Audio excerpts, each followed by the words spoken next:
Salut à tous, aujourd'hui on part à la rencontre du Ravinsar, une huile essentielle très réputée en cas de grippe ou d'un virus hivernal. C'est parti pour un petit tour d'horizon de celle qu'on appelle la reine de l'hiver. Le Ravinsar est un arbre de la famille des lauracées pouvant atteindre jusqu'à 15 à 20 mètres de hauteur. Son écorce a la particularité d'être rougeâtre et ses feuilles sont larges et ovales, semblables à celles du laurier. Cet arbre possède également des fleurs jaunes, vertes, toutes petites et renfermant des baies et des grains. Cet arbre a joué un rôle important à Madagascar, au lieu de la phytothérapie mondiale, car il a fait l'objet d'études et d'explorations prodigieuses, faisant de lui l'arbre à médecine par excellence pour les populations malgaches et d'ailleurs. En malgache, le nom Ravinsar vient de Ravina, signifiant feuille, et Tsara, signifiant bonne, d'où son petit nom inthémiste de l'arbre aux bonnes feuilles. Avant d'être malgache, le Ravinsar est en fait originaire d'Asie, et plus précisément du Japon et de Taïwan.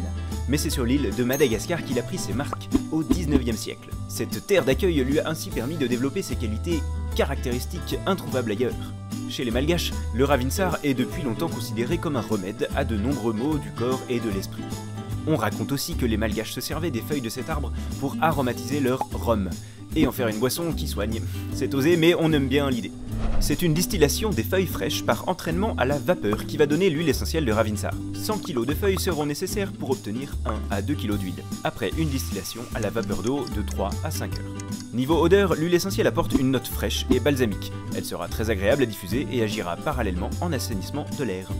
Les principaux constituants actifs du Ravinsar sont le 1,8 cinéole et l'alpha-terpinéol. Le camphre est souvent très peu présent, voire absent de cette huile essentielle, contrairement à ce qu'on pourrait croire en regardant sa dénomination latine, Cinnamomum camphora. À ce propos, faites bien attention à ne pas confondre avec une espèce voisine donnant de l'huile essentielle de Ravensar, Ravensara aromatica. Cette dernière est beaucoup moins souple d'utilisation, ne possède pas du tout les mêmes propriétés et est interdite aux enfants. Ces molécules apportent au Ravinsar des propriétés spectaculaires. C'est un antiviral d'excellence à très large spectre d'action qui permettra de prévenir et lutter contre toute forme d'infection, qu'elle soit bactérienne, virale, respiratoire, digestive ou même cutanée. En plus de cela, elle est également immunostimulante, ce qui veut dire qu'elle saura renforcer votre réponse immunitaire tout en luttant contre des états de fatigue susceptibles d'affaiblir votre organisme. Bref, c'est l'huile essentielle à avoir sur soi dès l'arrivée du grand froid et même avant. Le Ravinsar est donc concrètement la référence contre les infections virales par exemple. En cas de grippe ou d'épidémie virale ORL, par voie cutanée, répartir 3 gouttes dans le bas du dos, le long de la colonne vertébrale et sur le thorax, 4 à 5 fois par jour jusqu'à amélioration. Par voie orale, c'est également possible pour les courageux vu son goût, mais avec une goutte dans une cuillère à café de miel ou sur un sucre, ça devrait passer 4 fois par jour jusqu'à amélioration. Pour l'utiliser en prévention et renforcer votre immunité, c'est tout simple.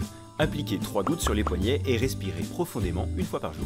Faites juste une pause d'une semaine au bout de 3 semaines. L'huile essentielle de Ravinsar est assez souple d'utilisation. Tout le monde peut l'utiliser, à l'exception bien sûr des femmes enceintes de moins de 3 mois et des bébés de moins de 3 mois également. Elle est aussi utilisable par toutes les voies. Pour les personnes sensibles, comme les asthmatiques ou les épileptiques, il est préférable de demander conseil à un médecin avant de l'utiliser. Comme pour chaque huile essentielle, elle a quelques autres précautions d'utilisation particulières que vous pouvez consulter directement sur notre site. J'espère que cette découverte du Ravinsar vous a plu et si c'est le cas, n'oubliez pas de liker la vidéo et de vous abonner si ce n'est pas déjà fait.